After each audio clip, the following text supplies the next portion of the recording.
Brought to you by TechnoSpark 20 series smartphones.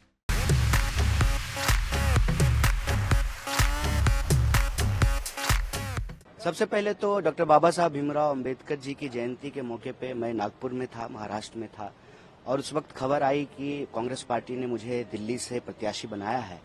तो मैं दिल्ली की जनता का आभार व्यक्त करना चाहता हूं, उनको कोटि कोटि धन्यवाद देना चाहता हूं।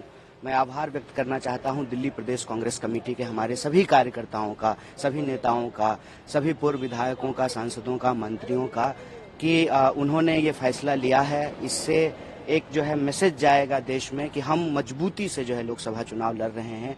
और इसी मौके पे हम धन्यवाद देना चाहते हैं हमारे कांग्रेस पार्टी के शीर्ष नेतृत्व का कि उन्होंने मुझे योग्य समझा है। दिल्ली की जो देश की राजधानी है वहां से प्रत्याशी के तौर पे खड़ा करने का फैसला उन्होंने लिया है, उम्मीदवार बनाने का। निश्चित तौर पे जो है हम उनकी उम्मीदों पर खरा उतरने की कोशिश करेंगे।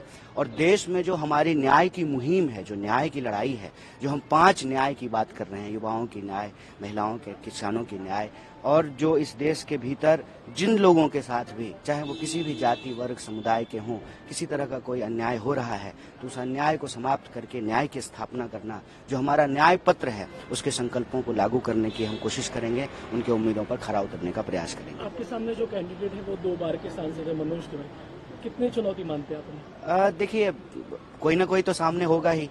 जब चुनाव हो रहा है, इट्स लाइक कि जब कोई टूर्नामेंट होता है, कोई गेम होता है तो 2 टीम होती है, तो कोई ना कोई तो सामने होता ही। मेरे ख्याल से व्यक्ति महत्वपूर्ण नहीं होता है, विचार महत्वपूर्ण होता है, मुद्दा महत्वपूर्ण होता है।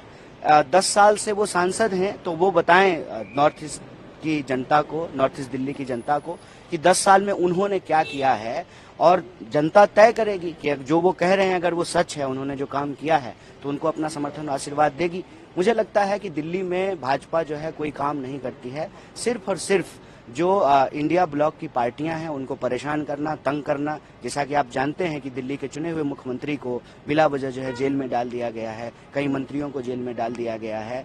तो जो एक चुनी हुई सरकार है उसको अस्थिर करने का प्रयास किया जा रहा है। तो कहीं ना कहीं ये दिल्ली का अपमान है, दिल्ली के आम लोगों का अपमान है, दिल्ली के अंदर जो लोकतांत्रिक प्रक्रिया है उसका मजाक उड़ाया गया है। मुझे लगता है कि इन चीजों का सवाल जो है इन चीजों पर जनता जरूर पूछेगी और इसका जवाब जो है माननीय सांसद जी को देना पड़ेगा। पिछले बार आप जिनके खिलाफ चुनाव लड़ते उनका एक बयान अभी आया, गिरिराज सिंह कह रहे कि जिन्हें रिजेक्ट कर दिया उन्हें कांग्रेस ने उतारा। अभी ये बात तो उनके ऊपर भी लागू होता है। बहुत सारे ऐसे लोग हैं जो कांग्रेस पार्टी में चुनाव हार गए थे और अभी जो है पलक पावरे बिछा करके, जो है रेड कारपेट बिछा करके उनका भाजपा में स्वागत किया जा रहा है।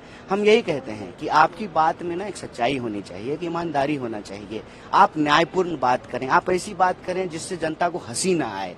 अब बताइए वो किस मुंह से ये बात कह रहे हैं, जब वो खुद ही जो है कांग्रेस के कई सारे जो हारे हुए नेता हैं उनको ईडी का डर दिखा करके, सीबीआई का डर दिखा करके भाजपा में शामिल करा लिया है। तो मुझे लगता है कि ये सब भटकाने वाली बात है। वो इसी तरह के भटकाने वाले बयान देंगे, वो इधर उधर की बात करेंगे। हम रोजी रोटी, कपड़ा मकान पे टिके रहेंगे, हम आम लोगों के विकास के सवाल पे टिके रहेंगे, हम आम लोगों के न्याय की बात पे टिके रहेंगे। हम उनकी इधर उधर की बातों में फंसने वाले नहीं। प्रधानमंत्री का एक बयान कल का, टुकड़े टुकड़े ज्ञान का सुल्तान कह दिया कांग्रेस को। अब देखिए, जब चीफ ही ऐसी बात करेंगे तो स्वाभाविक रूप से जो है उनके बाकी कमांडर जो है वो वही भाषा बोलेंगे।